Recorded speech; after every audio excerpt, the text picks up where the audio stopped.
Bonnie Greer is an American-British playwright, novelist and critic, known for Siren Spirits, 1995, White Men Are Cracking Up, 1996, and Horizon, 1964.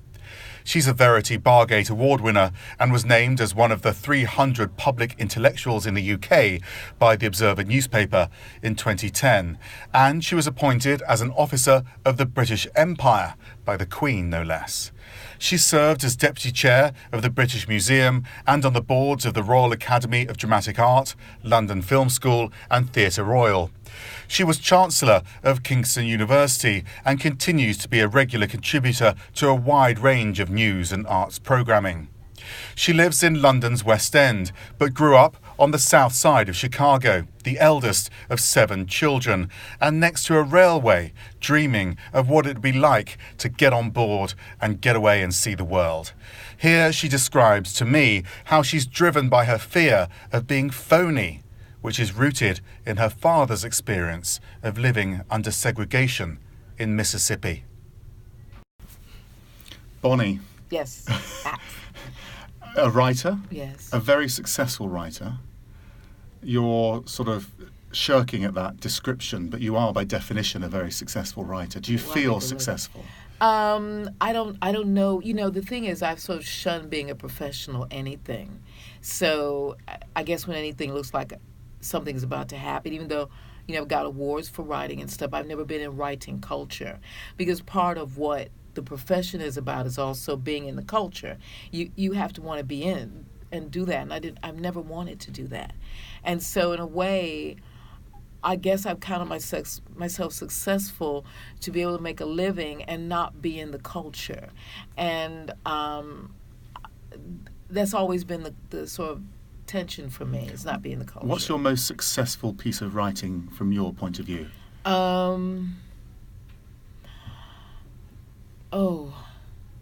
I haven't written it yet. It hasn't happened yet. Succeeded, yeah, it hasn't. Is that right? Yeah, it hasn't happened yet. You know, I'm always as a person trying to get down to the basic things that I am, to get down to be as simple as I possibly can be, to operate from the core of whatever I am. I mean, not to sound new agey, but I don't see any other point to being anything else.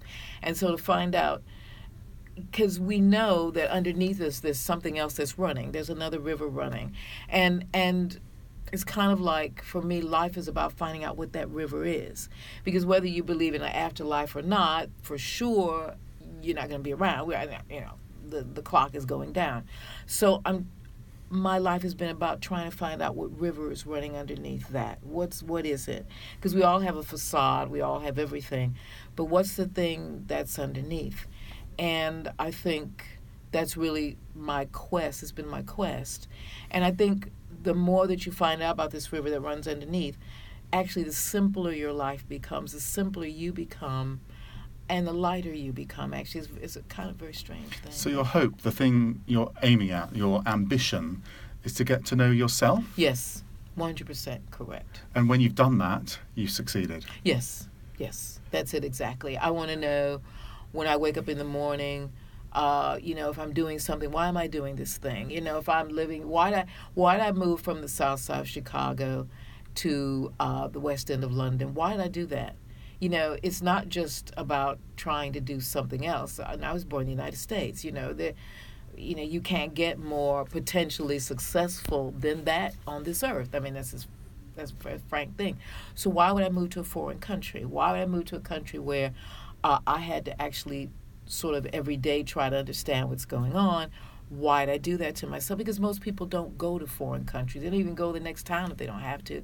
It's too much work. But then it comes to what drove you then. What's driving you to find out about yourself? I think it's because myself is all I've got. You know, I mean, I have a husband. We don't have kids, but we have families. I have friends. But myself is all I have, because at the end of this life, I'm going to be with myself. Even if I'm surrounded by tons of people, I'm going to be with myself. So I want to know who that is. That's always been my drive. What makes me do what I do? You talk about Chicago. You live now in the West End of London. You are, by many people's definition, very successful. Is there something from your childhood that drives you still today? I remember as a kid, I'm the oldest of 7, and we lived in, fairly, for the community we lived in, fairly middle class circumstances, and Illinois is a prairie, and all the great railroads run through Illinois on their way to the west. So it's not all over Chicago. There are trains. And I used to go to sleep listening to the train whistle that was a couple of streets away from me all the time, the Illinois Central. And they wrote blues songs about the Illinois Central. And I would listen to the Illinois Central, and I'd think to myself, where is this train going? Where is this train going? And I would lie there as a little kid thinking, where is this train going? And I was sort of lured by the sound of the train whistle to get on that train and go where that train to London or to wherever? Everywhere. London, Paris, everywhere. Was writing your first choice of a career? I was a writer since I was about 5 years old, and I don't even know if it is a career. It's what it's what I do, but I've always been a writer, and I guess in a way, to be honest with you, Max, I'm starting to understand that I've always been a writer, because when I'm trying to understand something, I always take around with me a pen and a piece of paper. The only way I understand something is if I write it down. So I guess that's what a writer is. But you didn't study writing at college? No, not at all. No, I was a big reader. My father was a big reader. So I read all the classics. I read all the trash. I read everything. I just read and read and read. So what career were you aiming at that point? I was going to go to law school because, you can't make a career as a writer, right? And this is the end of the 60s, beginning of the 70s. So they had these programs where for young black people, you could go and have a summer's tryout in a law school. And I remember sitting there in law school with a bunch of other women, and the law professor strode in, and people may think this is not true, but actually strode in and he said, I actually don't believe women should be in the law.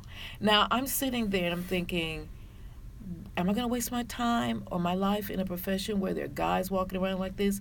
So I have a lot of respect for women who stuck it out and stayed in the law, because that's what they had to deal with. Do you think you should have done the same? I love the law. I mean, I married a lawyer. I love the law. I love its pristineness. I love the codification of the law. I love how we live under the law. So I love it, yeah. But it wasn't your first love. Writing was your first love. So it helped you, ironically. Well, it by did. Putting you off. It did. I just thought, you have to think about a culture. One thing about being a writer is that you can be a maverick, you can be an outlaw. You can do this by yourself. You don't have to dress up. You don't have to have degrees. You don't have to. I mean, I have degrees, but they're not in writing. Although maybe I have an honorary degree, but I have an honorary doctorate in it, but I don't. Another sign of your success. Yeah, exactly. But I didn't study it. I think you can teach writing, but I like it because it's kind of an outlaw thing. You don't have to join something to be a writer. You're also known as a feminist writer when you write your columns, for example. Is that informed by what that professor said to you? Yeah, I mean, I think one of the things that you do as a writer is you write what hasn't been written. You write about the unknown stuff. You think of all the great writers in the world, the greats. I'm sharing a thing about Tolstoy next week with Simon Sharma. And you think, how wonderful. I mean, Simon Sharma must actually read Russian, because that's the only way you can get into Tolstoy. But Tolstoy also chronicled something that didn't exist before. The worlds he put down, we don't know about them before. The worlds Maya Angelou lays down, we don't know about those worlds.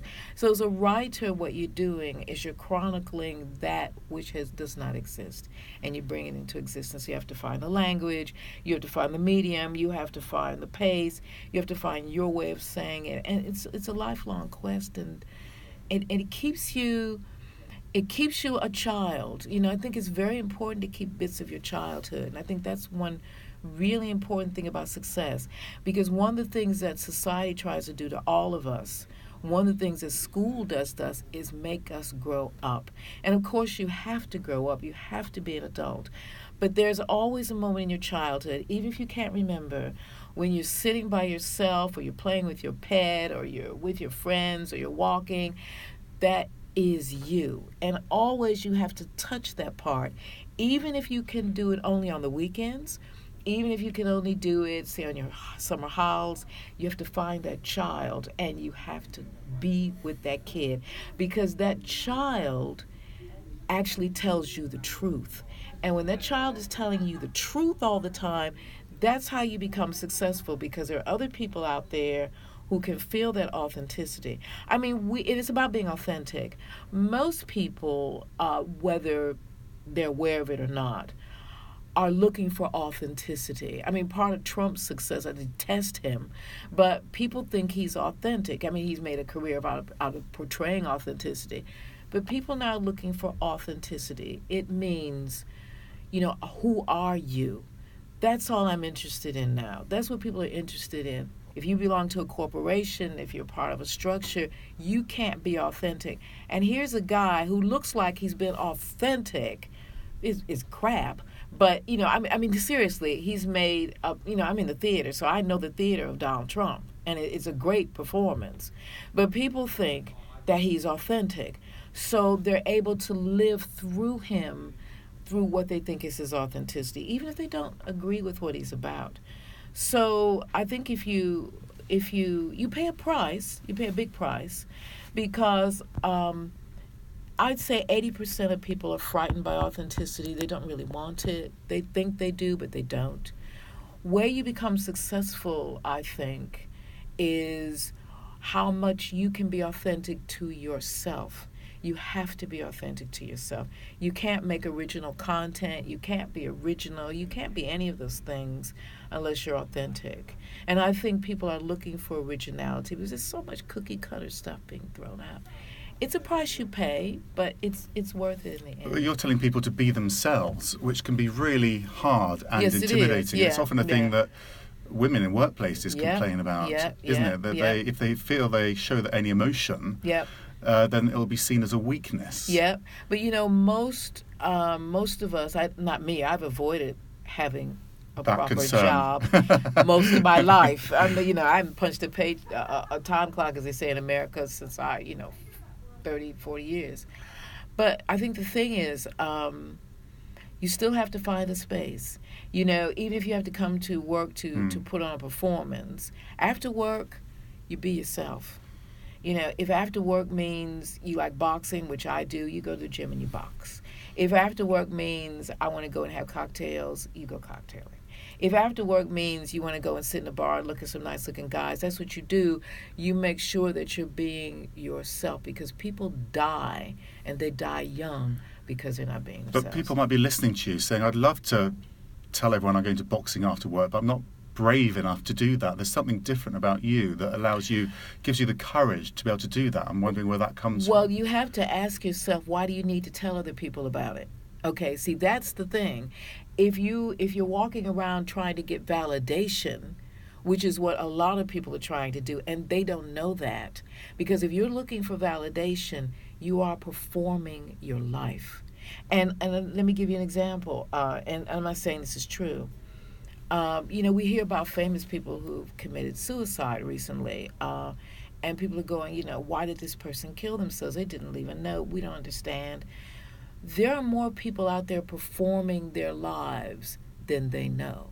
And my goal has been through my whole life to make sure I'm not performing my life, because we do. There are rewards for performing your life, but it doesn't make you a successful human being. So the title of this is What Are You Scared Of, Bonnie Greer. There must be something you're scared of. Is it scared of not being yourself? I'm just wondering where the source of this is. I'm afraid of telling a lie to myself. Why? Because it would create in me a kind of sort of catastrophic collapse of I think reality in a way. I really try to tell the truth as much as I can. I really try to be it. I mean, maybe because I haven't been in a corporate structure or anything. I haven't made tons of money in my life because of that. I think, well, maybe that's how I'm able to do it. But there are points in everybody's life, and I'm old enough to say this now, which is really nice about being an older person, is I'm old enough to say now that there are points in your life where you have a choice, you have a juncture, you have a turning point. Sink or swim. Yeah, they're points. They're not every day, but they come up. And the road that you choose is going to determine your life. And you prepare for that by being honest with yourself as much as possible. And when you are honest with yourself, you're a success. Even if you can't tell anybody about it, even if you can't bang any drums, because as you grow up, as you grow older, there will be those turning points where you have to stand up for something. You can't do it unless you know who you are. And that's the difference between success, I'm not going to say failure, but sort of not, not success, if I can call it that. But can you name one of those moments in your life where you did swim instead of sink? Yeah.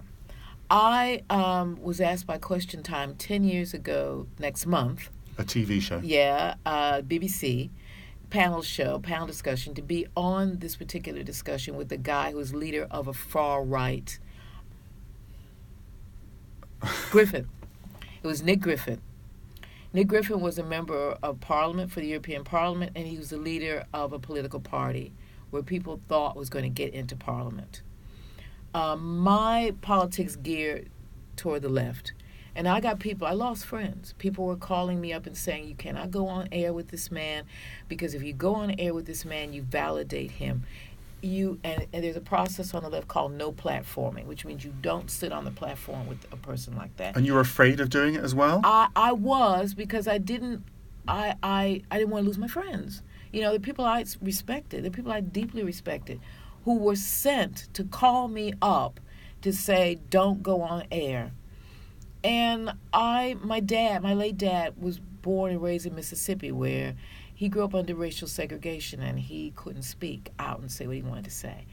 And my father brought me up to believe that everybody has a right to speak, everybody, because if you deny one person a right to speak, you denied yourself a right to speak. So I thought, this guy has the right to speak, just like me, so I'm going to risk this, and I'm going to go on, because if I don't go on, I've let myself down, I've let my father down, my late father down, and I've let down who I am, who I believe myself to be. And it was a successful thing. It was the most watched program that Question Time has ever had. And it stopped the progress of that party. And it wasn't just me, but for ordinary people who were not, everybody else was a politician. I was a person who wasn't. For the people who weren't politicians, they identified with me because I wasn't in any political party. I have not yet watched this program after 10 years, because it was an experience for me that wasn't pleasant. But I had to go on there, because if I didn't know who I was, I wouldn't have done it. And so you prepare yourself in sort of testing yourself, going back and checking in with yourself, so that when these kind of things come up, you know what to do. Do you remember, within the moment, the feelings that went through your mind and how you sort of battled them? Yes.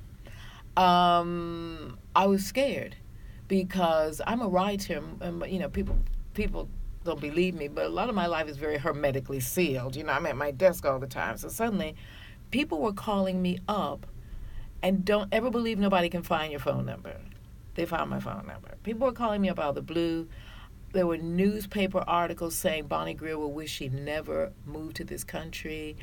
I thought, what? And people were stopping me on the street. Don't do it. Blah, blah, blah.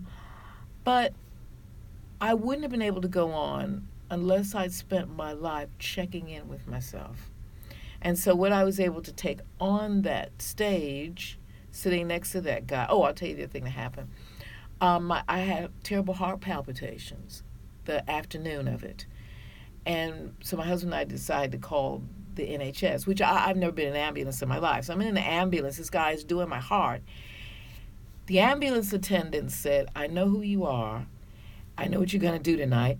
That's how big this show was. And he said, I'm rooting for you. He pushed me up to the line at the head of the queue in NHS. I was on the trolley. The junior doctor came over, and she said, your heart is beating really fast. You can't go on. She knew what I was going to do. I said, I've got to go on. But you know what I'm going to do? I'm not going to change my clothes. I'm going to go on like I look right now. I'm not going to put on a better looking jacket. I'm going to go like this, like I am on this trolley. So I go on air with like slightly disheveled, because I thought, I'm taking this person with me. And that person was on that trolley laying there. The doctor said, well, the junior said, you have to stay here overnight. I said, I can't. I have to do some television. And the doctor came in, the consultant. He said, well, your heart's beating a little fast. But he said, you have to go on air tonight, don't you? I said, yes. He said, you got to do what you have to do. So we drive up toward the BBC, and a studio, center the way it used to be. There were hundreds of people out there screaming, hollering, on both sides of the question. There were signs, people beating on the window. I had a police escort, everything. That's how big this thing was. I slid under this blanket, my husband's coat and a blanket. And I never thought for a second, what am I doing? And I thought, I'm going to wear the clothes I was in the ambulance with, and I went on air. What was so important about the clothes? Because it was you. It was authentic. Yes. It was the clothes that I went in the ambulance in. It was the clothes where the guys sort of put me on the machine. It was the clothes where I lay on the trolley. It was the clothes where the doctors told me, well, I wouldn't advise you to do this, but I know you have to do it. I never had a problem with heart in my life. And it was the strength in that moment of weakness that you found you wanted to go in with. But you don't have that unless you're constantly checking in with yourself. You don't know that I'm taking myself in there. It's not about, the pressure groups that are telling me not to go. It's not about the groups on the right that are threatening me and my life. It's not about, the junior doctor who say, look, you really should stay in overnight. It's not even my fear of thinking, what if I faint? Because my heart was really beating from the fear. And I thought, what if I pass out on the stage? The show is taped as live, so I could have passed out. But still, what if I faint? What if but I thought, this is me. To go on this stage is me. And that's what I've spent my whole life trying to discover is me. So would it be fair to say that your hope is to be authentic, but your fear is to be... inauthentic? Exactly. My fear is to be inauthentic. My fear is to be a phony. My fear is to be in a situation where I'm lying about something. Like today on CNN Talk, this show that you and I do together, I talked about what happened to me on a date where I was assaulted. And I thought, well, okay, everybody on the show was really, really kind to me and said, we're going to pace this the way you need to be to have it done. And, I really, love you guys for that and thank you. But it's very much like me to be on a panel with three men talking about, that I was raped on a date. I mean, it's very much like me. It's very much me. That is me. And It doesn't get much purer than that, No, does it? I mean, I know that there are especially black women who would go, you sat with three white guys and you're tired. Yeah, that's me. That is who I am. You succeeded. You're a success. And for myself, yes. And if it helps other people, I hope it helps other people. But for me to sit amongst you guys and, on paper, that would have been like a hell no situation because you guys are supposed to be the enemies or you aren't supposed to get what I'm going to do. Yeah, you do get it because we're functioning on humanity. And I've got to go to my humanity and I know your humanity and I know that I could trust the three of you guys for me to be on there and things were going to be real. I didn't need to be treated in any kind of special way because I survived. So I didn't need to be treated. I trusted. It wasn't even trust.